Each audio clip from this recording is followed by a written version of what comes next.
सुस्वागतम सुस्वागतम.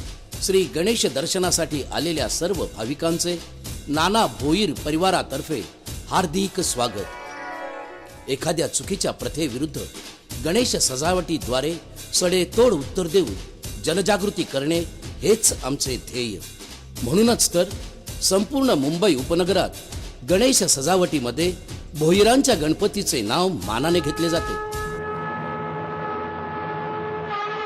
साहजिकच विघ्नहर्ता व आपण सर्व गणेश भक्त यामुळेच हे शक्य झाले आहे. याही वर्षी आम्ही आपल्या समोर सादर करीत आहोत संपूर्ण तरुण पिढीवरती घोंगावत असणारे संकट, अर्थात मोबाईलवर खेळला जाणारा एक गेम पोकेमॅन गो. या संकटाला, या खेळाला चले जावचा नारा देण्यासाठीच आपला विषय आहे पोकेमॅन गो बॅक. सध्या सर्व जगाला मोबाईलवर खेळला जाणाऱ्या पोकेमॅन गो या खेळाने वेड लावले आहे. नीन तेंदी या जपानी कंपनीने या मोबाईल खेळाची निर्मिती केली. मोबाईलमधला कॅमेरा व GPS प्रणालीचा आधार घेत हा खेळ सुरू करायचा. कॅमेराने शोध घेत पुढे चालत जायचे आणि या खेळातील कॅरेक्टर दिसल्यास त्यास टार्गेट करीत पकडायचे, असा हा गेम. साहजिकच हा गेम खेळण्यासाठी आपल्याला रस्त्यावर यावे लागते. भारतामध्ये या खेळाला अजूनपर्यंत मान्यता मिळाली नसली तरी चोरट्या मार्गाने एका मोगल शहेनशाहच्या थाटात या खेळाने प्रवेश केला आहे.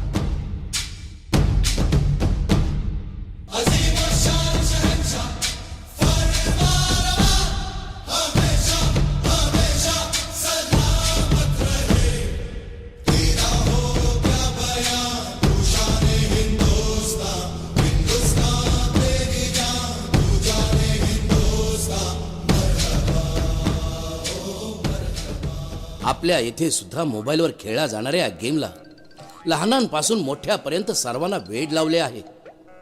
जणू काही एक गेम वेडी जमातच तयार झाली आहे. मुलांबरोबरच मुलींमध्येही या गेमची इतकी क्रेज वाढली आहे की सर्वजण अक्षरशः वेड्यासारखे रात्री अपरात्री या पोकेमॅन्सना शोधत असतात.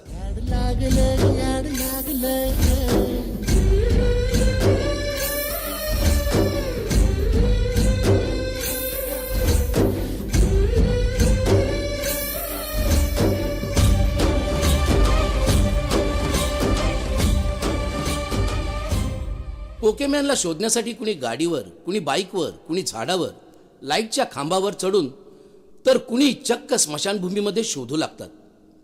परदेशात तर कित्येकांनी या गेमच्या वेडापायी आपल्या नोकऱ्या सुद्धा सोडल्या आहेत.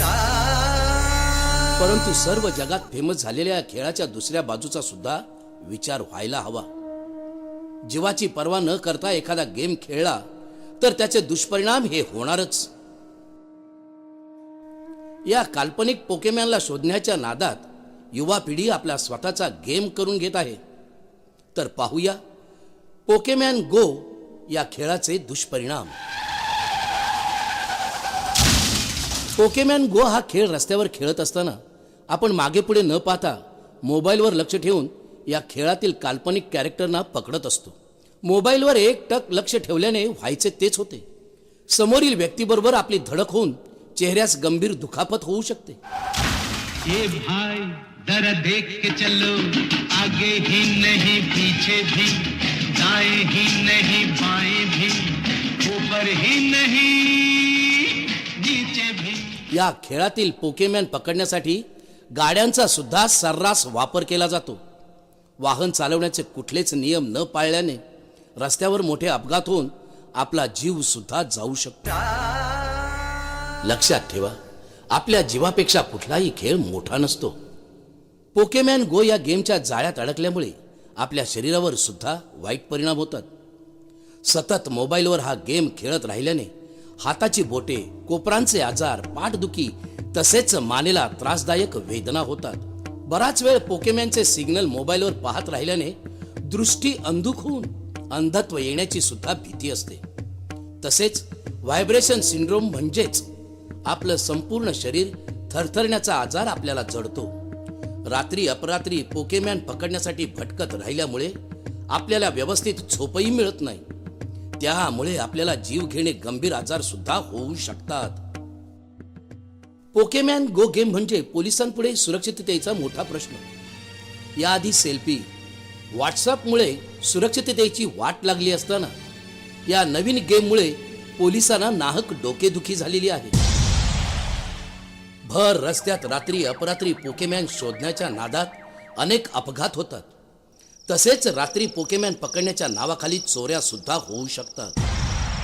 त्यामुळे कायदा व सुरक्षा अबाधित राखण्यासोबत तरुणांच्या जीवनाची जबाबदारी सुद्धा पोलिसांवर आली आहे. आधीच शहरामध्ये 1760 प्रश्न, त्यात आणखी यांची भर. अरे हा गेम आहे की डोकेदुखी? शाळकरी मुले मुली पोकेमॅन गो गेमची इतकी वेडी झालेली आहेत, जणू काही या भूताला ते शरण गेले आहेत.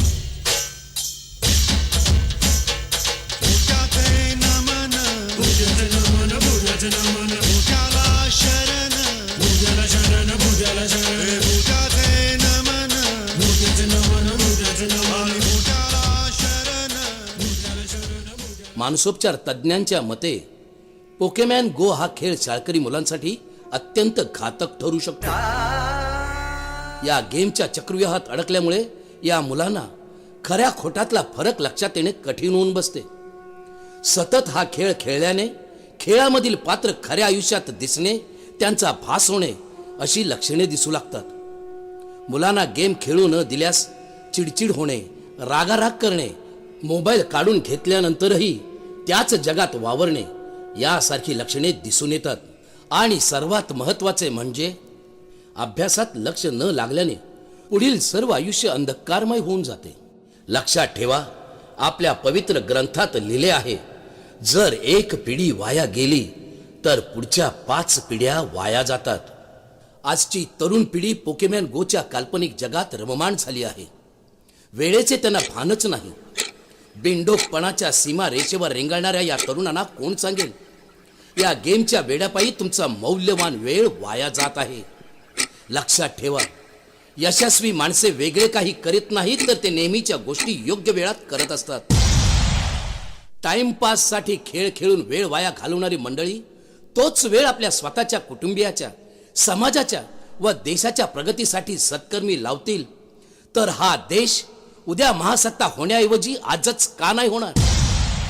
तुमच्या टाइमपास साठी हा गेम ज्या कंपनीने काढला ना, ती कंपनी या नेटपॅकच्या माध्यमातून करोडो रुपये कमवते, पण तुमचा मौल्यवान वेळ वाया जातो.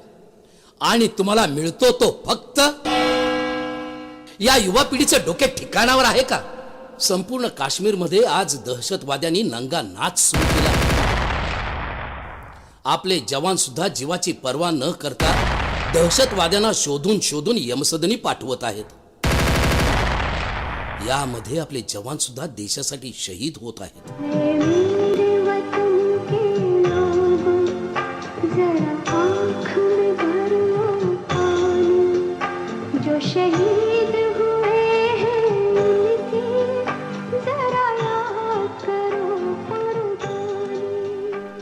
तर दुसऱ्या बाजूला संपूर्ण देशाची धुरा ज्यांच्या खांद्यावर आहे ते तरुण टाइमपाससाठी गेम खेळत झाडा झुडपांमागे पोकेमॅन शोधत आहेत.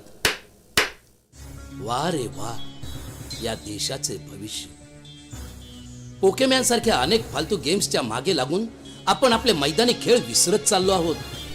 भिंगाच्या काचेने जगाच्या पाठीवर शोधावे लागणारे ठिपक्या एवढे देश ऑलिम्पिक मध्ये बरीचशी सुवर्ण पदके मिळवतात. आणि आपल्या 125 कोटीच्या देशाला एक सुवर्ण पदक मिळवण्यासाठी तोंडाला फेस येतो. सांगायला लाज वाटते रे, लाज. गणेश भक्तांनो, सायमन गो बॅक असे आंदोलन करून आपण पारतंत्र्या विरोधात रणशिंग फुंकले होते. आता वेळ आली आहे पोकेमॅन गो बॅकचे आंदोलन छेडून भरकटलेल्या युवा पिढीला योग्य मार्गावर आणण्याची. आम्ही सुद्धा गणेश सजावटीद्वारे हेच सांगू इच्छितो की जागतिक पातळीवरचे खेळ खेळून आपले नाव जगात करूया. आणि या कार्यात सुखकर्ता दुःखहर्ता बाप्पा आपल्या पाठीशी आहेच.